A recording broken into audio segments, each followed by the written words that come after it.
The night I saw my paralyzed wife walk across a luxury hotel lobby was the night I realized I had been sacrificing my life for a lie.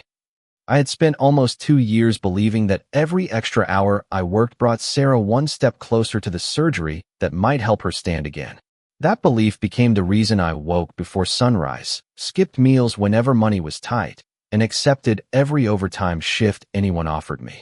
When my regular warehouse job was no longer enough to cover the mounting medical bills, I took a second job as a night porter at an upscale hotel on the other side of town.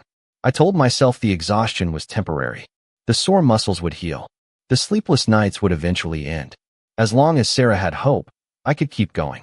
Every morning before leaving for my warehouse shift, I helped her settle into the living room with a blanket, a glass of water, her medication, and the television remote within easy reach.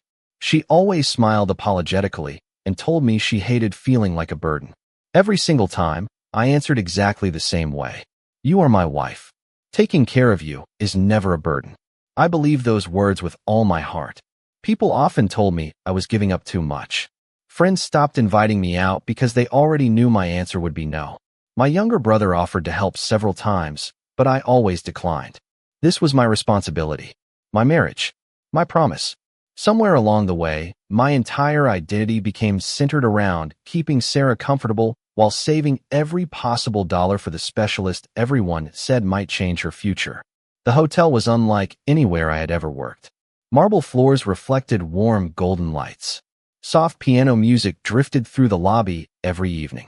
Business travelers rolled expensive luggage across polished stone, while families checked in for vacations I could never afford. My job was simple. Carry luggage, assist guests, restock supplies, and solve small problems before they became big ones. Most nights passed quietly. I barely noticed the people moving through the lobby because my mind was always somewhere else. Usually it was at home, wondering whether Sarah had remembered to eat dinner or whether she needed anything before I returned after midnight. One Thursday evening, nearly 3 weeks after I started working there, the hotel hosted a private corporate reception. The lobby buzzed with conversations, elegant clothing, and the sound of laughter echoing beneath the high ceilings. I was organizing luggage carts near the entrance when the revolving door slowly turned. A woman stepped inside beside a well-dressed man carrying a leather briefcase. At first I noticed nothing unusual. She wore a light blue dress, low heels, and carried herself with quiet confidence. Then something caught my attention. The way she tilted her head while listening. The way she tucked a strand of blonde hair behind her ear. My hands froze on the luggage cart. My heart seemed to forget how to beat. I looked again because my mind refused to accept what my eyes were seeing. The woman smiled at the man beside her before walking naturally across the marble floor without hesitation, without assistance, and without even the slightest sign of difficulty. It was Sarah, my wife, the woman I had helped into a wheelchair that very morning before leaving home. I wanted to call her name, but the sound never reached my lips. Instead, I stood perfectly still as she crossed the lobby only 30 feet away from me. She never looked in my direction. She laughed softly at something the man said, adjusted the strap of her purse, and continued toward the elevators with the effortless stride I had spent 2 years praying she would one day recover. Every memory from the past 2 years rushed through my mind at once. The medical appointments, the prescriptions, the nights I slept only 4 hours because I was working 2 jobs, the savings account labeled Sarah's surgery. None of it made sense anymore. Yet instead of chasing after her or demanding answers, I did the only thing that felt right in that impossible moment.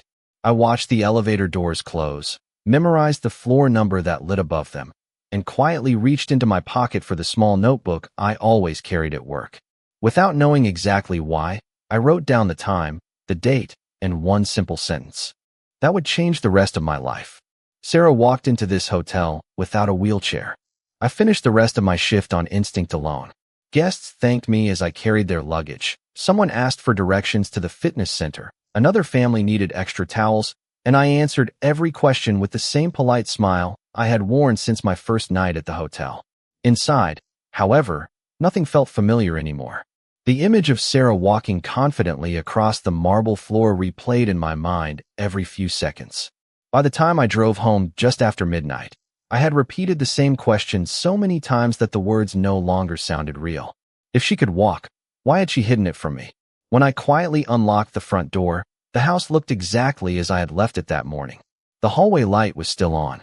Her wheelchair stood beside the living room sofa. A folded blanket rested neatly across the armrest. Sarah was asleep in our bedroom with the television turned off and a novel lying open beside her pillow. Everything appeared perfectly ordinary. I stood in the doorway for several seconds, watching her breathe peacefully, searching for some sign that would explain what I had witnessed only a few hours earlier. There was none. The next morning our routine continued as though nothing had happened. I helped her into the wheelchair before making breakfast. She thanked me with the same gentle smile I had seen hundreds of times. She asked how my shift at the hotel had gone, and I answered with a single word. Quiet. It was the first lie I had ever told her. I hated saying it, yet I knew confronting her without understanding the truth would only create more confusion. Instead, I chose to observe.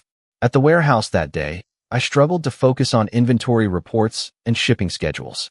During my lunch break, I opened the small notebook I carried everywhere and wrote down every detail I could remember from the previous evening. The time she entered the hotel, the color of her dress, the man walking beside her, the floor number displayed above the elevator before the doors closed. I wanted my memory to remain precise, untouched by emotion. Facts mattered more than assumptions. That evening I returned to the hotel with a different perspective. For the first time since accepting the job, I paid close attention to everyone entering the lobby. Every revolving door, every arriving guest, every elevator opening caught my attention. Sarah never appeared. Neither did the man who had accompanied her. Around 10 o'clock, while organizing deliveries near the front desk, I casually asked one of the senior concierge staff whether the corporate reception from the previous night had included many local businesses. He smiled and explained that several companies had rented meeting rooms throughout the week. It was a common occurrence, nothing unusual. His answer gave me no explanation, but it reminded me that patience would reveal more than panic ever could. Driving home after another long shift, I made a decision that surprised even me. I would not accuse Sarah. I would not search her phone or follow her without purpose. I would continue living our normal routine while quietly collecting the truth one piece at a time. Whatever I had seen in that hotel lobby had changed everything, but I refused to let one shocking moment decide the rest of my life without understanding the full story first. The following week became an exercise in patience. Every morning, I followed the same routine that had defined my life for nearly 2 years. I prepared breakfast before sunrise, helped Sarah settle comfortably into her wheelchair, reviewed her medication schedule, and left handwritten notes on the kitchen counter reminding her to call if she needed anything. She thanked me with the same gentle smile that had always convinced me I was doing the right thing. If I had never seen her at the hotel, I would have believed nothing had changed. Yet once doubt enters a person's heart, ordinary moments begin to look different. I noticed how quickly she reached for her phone whenever it vibrated. I noticed that some afternoons she insisted she wanted to rest alone instead of having our neighbor stop by to help. She also became unusually interested in knowing exactly when I would finish each shift. "Will you be home before midnight?" she asked almost every evening. I always answered honestly because I had nothing to hide. Probably a little after. She nodded with visible relief, though she tried not to show it. One afternoon, my supervisor at the warehouse offered me an unexpected half-day because a shipment had been delayed. Instead of going home immediately, I drove to a small public park a few blocks away and sat quietly inside my truck. I needed time to think without letting emotion make decisions for me. My notebook rested on the passenger seat beside a paper cup of coffee that had already gone cold. I read every observation I had written since that night at the hotel. None of them proved anything by themselves, but together they formed questions I could no longer ignore. When I finally returned home earlier than expected, Sarah looked genuinely surprised to see me. For a brief moment, I caught something unfamiliar in her expression. It was not happiness. It looked more like concern. She quickly smiled and asked whether I was feeling all right. I explained that work had ended early because of scheduling changes. She relaxed immediately and apologized for seeming startled. We spent the rest of the afternoon watching an old movie together. She laughed at the familiar scenes while I quietly wondered how many other performances I had mistaken for reality.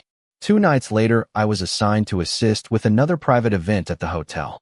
As guests arrived, I recognized several faces from the previous corporate reception. Around 9:30, I saw the same man who had walked beside Sarah enter through the revolving doors.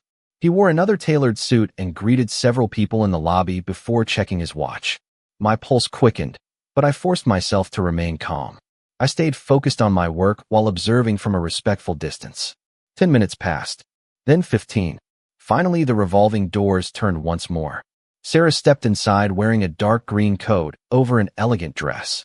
She moved with complete confidence, carrying a small handbag and walking naturally across the polished marble floor exactly as she had before. This time there was no uncertainty in what I was seeing. She greeted the man with a warm smile, and together they crossed the lobby toward the elevators. I remained behind a luggage cart arranging suitcases, hidden in plain sight among travelers and hotel staff. Neither of them noticed me. I looked toward the elevator display and watched the illuminated numbers climb upward until they stopped on the 12th floor. I opened my notebook once again and carefully wrote the time, the floor number, and the description of both individuals. My hands remained steady. My breathing remained calm.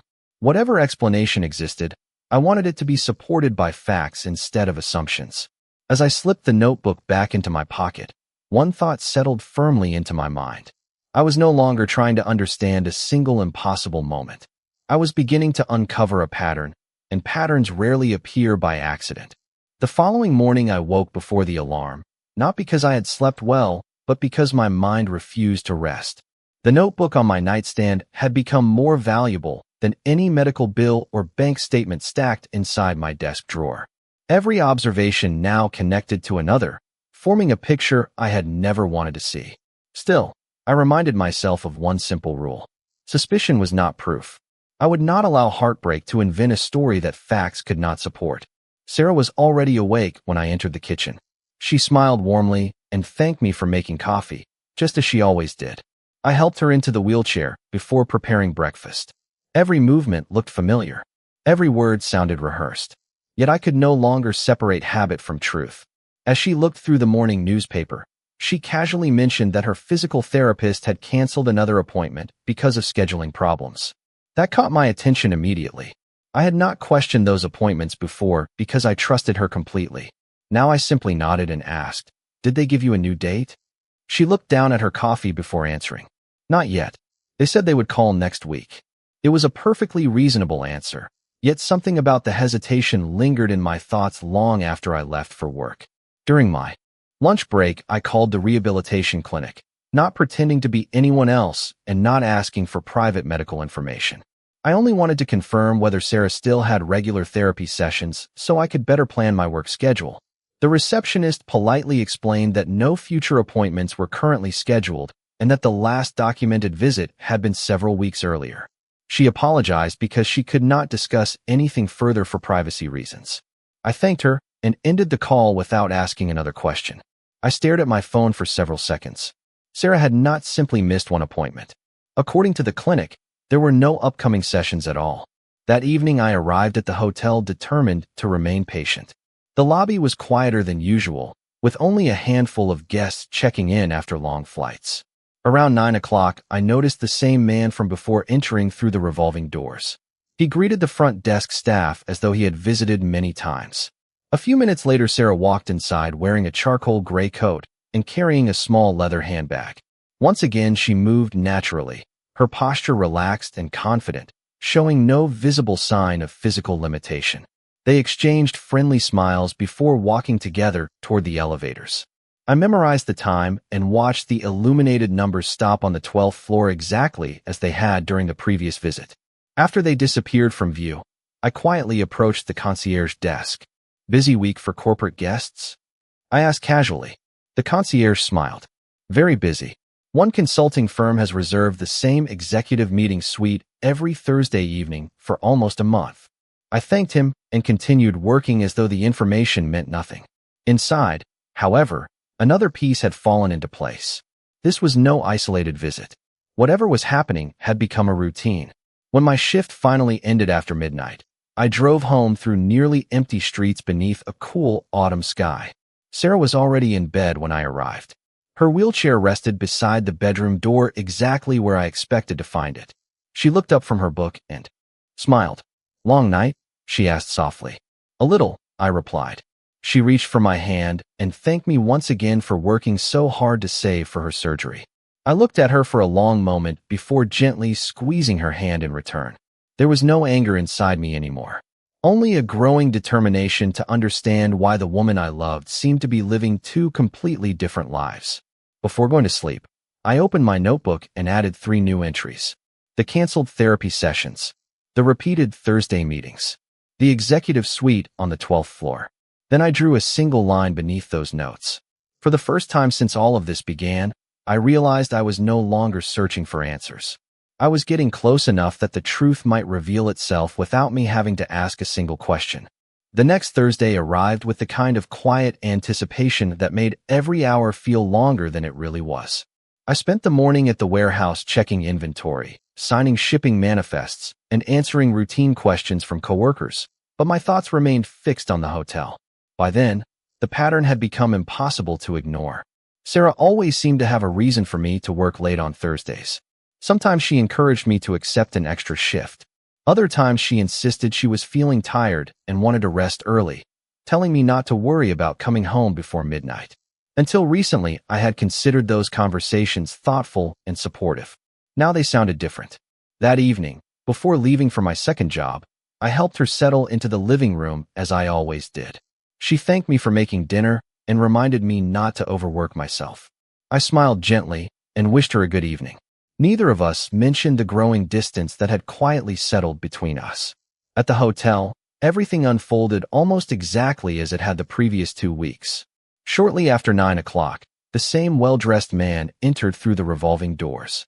He greeted the concierge by name, exchanged a few friendly words with the front desk staff, and glanced toward the entrance as though waiting for someone.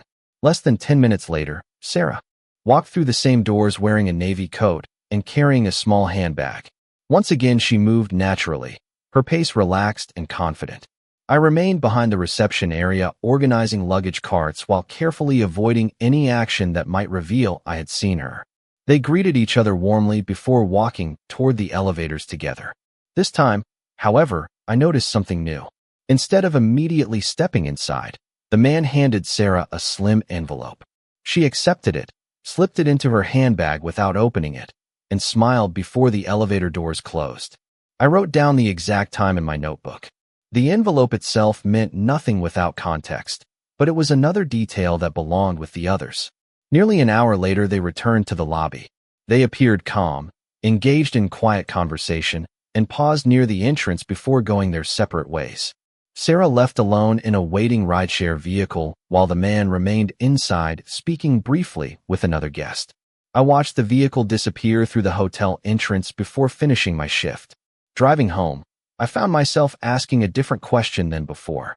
I was no longer wondering whether Sarah could walk. I had seen that with my own eyes several times. What I needed to understand was why she had hidden it from me, and what purpose those weekly meetings truly served.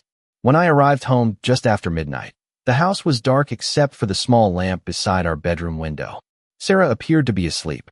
Her wheelchair stood in its usual place, carefully positioned exactly as I had left it. I quietly changed clothes, sat alone at the kitchen table, and spread my notebook across the wood surface. The dates formed a consistent timeline. Thursday meetings.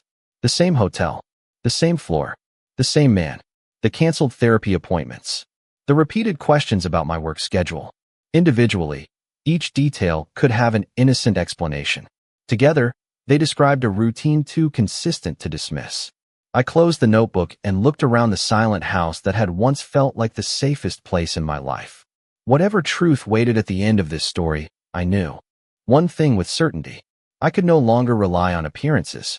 From that moment forward, every answer would have to come from facts, because facts were the only things that had never asked me to believe without question.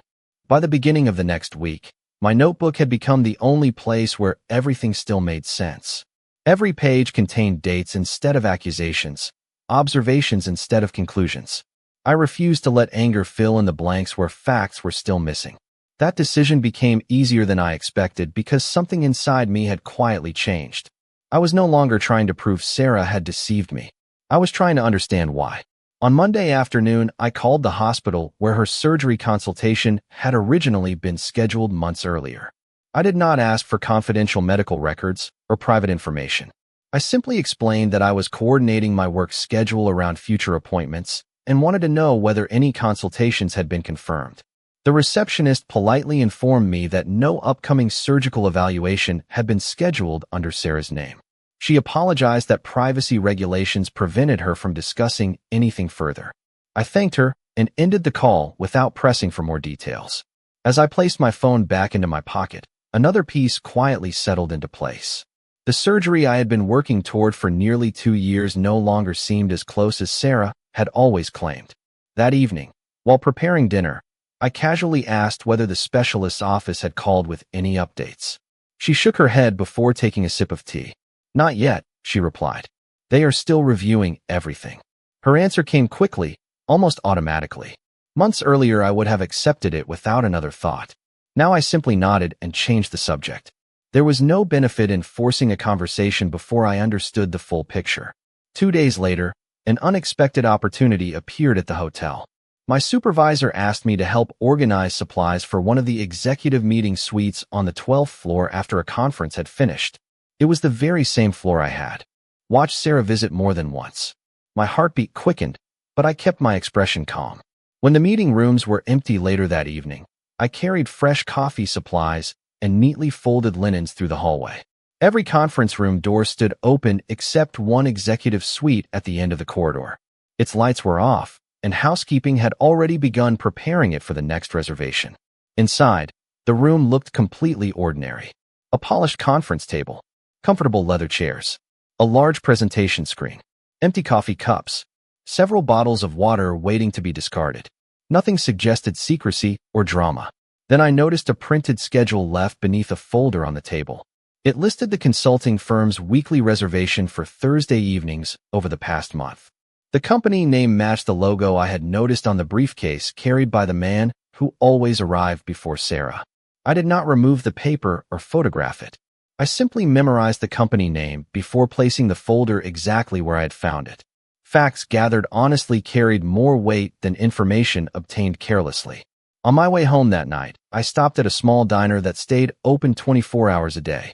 I ordered black coffee, but barely touched it. Instead, I opened my notebook and wrote another careful entry. Weekly executive suite reservation. Same consulting company. Same floor. Same evening every week. As I closed the notebook, I realized the questions had slowly shifted. At first, I wanted to know whether Sarah could truly walk. Then I wanted to know why she had hidden it. Now an even larger question stood in front of me. If she had been hiding the truth for this long, what else inside our marriage had been built on stories I never thought to question? When I finally arrived home, Sarah was sitting in the living room, reading quietly with the wheelchair positioned beside the window. She smiled as I walked through the door and asked whether I was exhausted from working 2 jobs. I looked at the woman I had loved for nearly 10 years and answered honestly, "I am tired." She reached for my hand and thanked me once again for everything I was sacrificing for her future. I gently squeezed her hand, smiled back, and quietly wondered whether the future we had both been talking about had ever truly existed at all. The following Thursday arrived with a strange sense of calm that I had not felt in weeks. The uncertainty that had once consumed me had slowly been replaced by a quiet determination to understand the truth without allowing anger to decide my actions. Before leaving for work, I followed the same familiar routine. I prepared breakfast, helped Sarah settle into her wheelchair, placed a glass of water beside her favorite chair, and reminded her to call if she needed anything during the day. She smiled warmly and thanked me, then gently encouraged me to accept another extra shift if the hotel needed additional help. "We are getting closer," she said. "Every dollar matters." I nodded and wished her a good day, but her words stayed with me throughout the afternoon. Closer to what?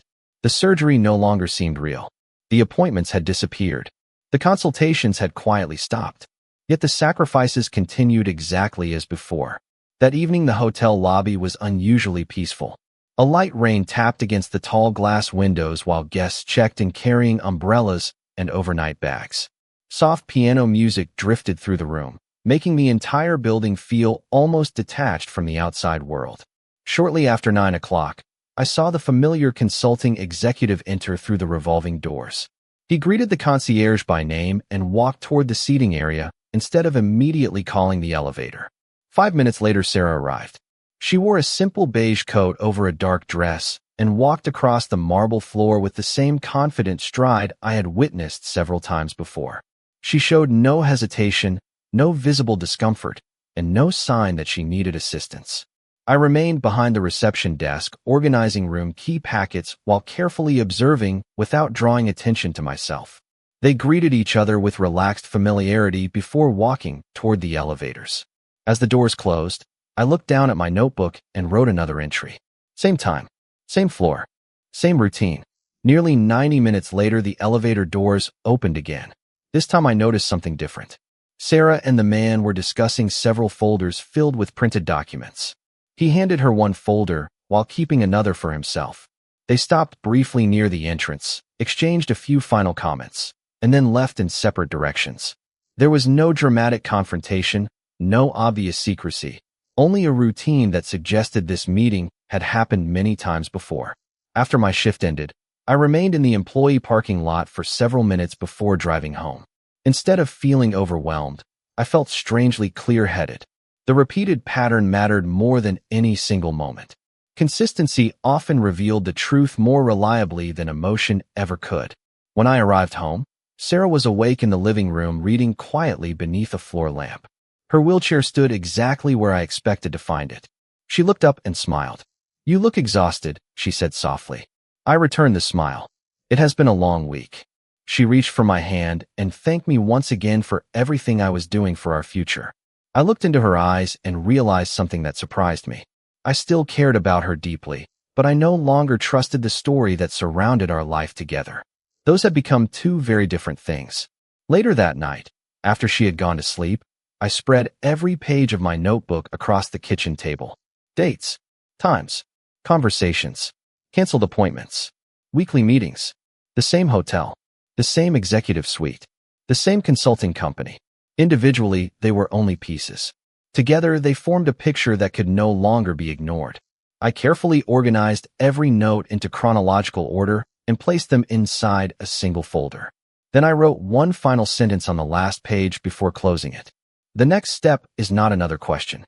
The next step is to let the facts speak for themselves. The following Saturday morning, I called Daniel Harper, an attorney whose name had been recommended by a manager at the warehouse years earlier. I did not begin the conversation by accusing Sarah of anything. Instead, I explained that I needed advice about protecting myself before making any important decisions. Daniel listened patiently as I described only the facts I could verify.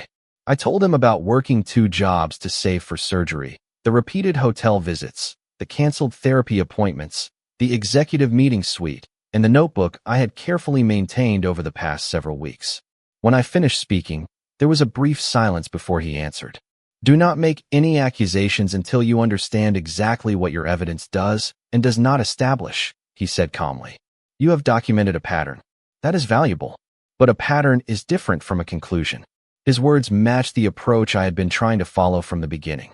He suggested that I organize every observation chronologically, collect copies of financial records related to the medical savings account, and avoid signing any new financial agreements until I fully understood the situation.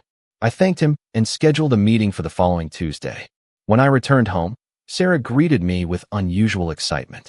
She had found information about another specialist in a neighboring state and believed the consultation fee would require an additional deposit before an appointment could be confirmed. Under different circumstances, I would have immediately agreed to transfer the money. Instead, I smiled gently and told her I wanted to review our savings first so I could make the best decision. For the first time in months, I noticed disappointment cross her face before she quickly replaced it with another reassuring smile. That evening, after dinner, I spread our financial records across the kitchen table while Sarah watched television in the living room. Every deposit from my warehouse paycheck, every overtime payment, every dollar earned from the hotel. I compared the records with receipts from medical expenses that we had carefully saved over the previous 2 years. The numbers told a quieter story than I expected. We had certainly spent money on appointments, medications, and equipment, but the large surgical fund remained almost untouched because the operation had supposedly never reached the scheduling stage. I carefully placed every statement into a folder beside my notebook. Nothing suggested missing money. Instead, the questions continued to point toward something else. The following Tuesday, I met Daniel in his office. He reviewed my notes slowly without interrupting. When he reached the final page, he closed the folder and looked directly at me. "You have shown remarkable restraint," he said. "Most people would have confronted their spouse weeks ago. You chose patience." I admitted that patience had become easier once I realized I could no longer trust my assumptions. Daniel nodded thoughtfully. "Then continue relying on facts. Invite an honest conversation when you are ready, but let the documents guide that conversation instead of emotion." Driving back toward the hotel for my evening shift, I felt lighter than I had in weeks. Not because I finally knew the whole truth, but because I understood the next step. I no longer needed to follow Sarah or search for another unexpected moment in the lobby. I already had enough verified information to ask honest questions. Later that night, as I watched guests cross the polished marble floor beneath the warm lights of the hotel, I realized something had quietly changed inside me. I was no longer afraid of whatever answer might be waiting. Fear had slowly given way to clarity. When my shift ended, I drove home beneath a clear autumn sky and found Sarah sitting by the living room window with a blanket across her lap and a book resting in her hands. She smiled as I walked through the door and asked whether I had another long night. I smiled back just as gently as always. "Tomorrow evening," I said, "I think we should sit down together. There are a few things I would like us to talk about." She looked at me for a moment longer than usual before quietly agreeing. Neither of us said another word, but for the first time since all of this began, I knew the silence between us would not last much longer. The following evening arrived with remarkable calm. I prepared dinner as I had done hundreds of times before, setting 2 plates on the kitchen table while Sarah waited in the living room. The familiar routine felt almost comforting, yet both of us seemed to understand that something important had changed. After we finished eating, I carried the dishes to the sink, returned to the table with my notebook and a single folder, and quietly took my seat across from her. She looked at the folder first, then at me. "You said there were things you wanted to talk about," she said softly. I nodded. "There are." For a moment, neither of us spoke. I had imagined this conversation countless times during the previous weeks, but now that the moment had finally arrived, I realized I did not need a speech. I only needed the truth. I opened the notebook and slowly turned the pages toward her. Every entry contained nothing more than dates, times, and observations. The Thursday evenings. The hotel lobby. The executive suite on the 12th floor. The canceled therapy appointments. The repeated conversations about surgery that never seemed to move forward. She looked at the pages without interrupting. When I finished, I gently closed the notebook and rested my hands on top of it. "I am not asking for explanations about every detail," I said quietly. "I only want one thing. Honesty." Sarah lowered her eyes for several long seconds before taking a slow breath. "I knew this day would come," she admitted. There was no anger in her voice, only exhaustion. After the accident, I was injured, but my recovery happened much faster than anyone expected. The doctors were hopeful, but I became terrified that if I admitted I was improving, everything around us would change. I kept telling myself I would explain it next week, then the week after that. The longer I waited, the more impossible the truth became. She paused before continuing. "The meetings at the hotel were not what you probably imagined. The consulting company was helping me prepare for a remote administrative position. I wanted to earn my own income before telling you I could walk again, because I was ashamed that you had sacrificed so much while I kept delaying the truth." I listened without interrupting. Some parts of her explanation fit the facts I had gathered. Other parts did not answer every question. Yet one reality stood above everything else. For months, perhaps longer, the foundation of our marriage had not been honesty. It had been silence. I looked at the savings folder resting beside my notebook. "Do you understand what hurts the most?" I asked. She slowly shook her head. "It is not that you recovered. I spent every day hoping that you would. It is that you allowed me to keep believing a story that was no longer true. Every extra shift, every sleepless night, every promise I made to myself about getting you through one more month. None of those sacrifices were shared with the person who knew the truth." Tears gathered in her eyes, but I remained calm. There was nothing left to argue about because the decision had quietly formed long before this conversation began. I reached into the folder and removed the documents Daniel had prepared. "I met with an attorney," I said gently. I have decided to move forward with ending our marriage. Sarah closed her eyes for a moment before looking back at me. She did not protest. She did not raise her voice. She simply nodded with quiet acceptance, as though she had already understood this outcome long before I spoke the words aloud. Over the following weeks, we handled every legal step respectfully. We divided our belongings fairly, closed the joint accounts according to the agreement, and wished each other well without bitterness. Several months later, I left the hotel after my final shift and realized I no longer needed two jobs because I was no longer carrying a future built on uncertainty. Looking back now, I do not remember the exact moment my marriage ended. It was not the night I saw Sarah walking through the hotel lobby. It was not the evening we sat across the kitchen table. It ended little by little each time the truth was replaced by silence. I learned that love can survive hardship, disappointment, and unexpected change, but it cannot flourish where honesty no longer exists. The greatest act of kindness we can offer someone we love is not perfection. It is the courage to tell the truth before silence becomes impossible to repair.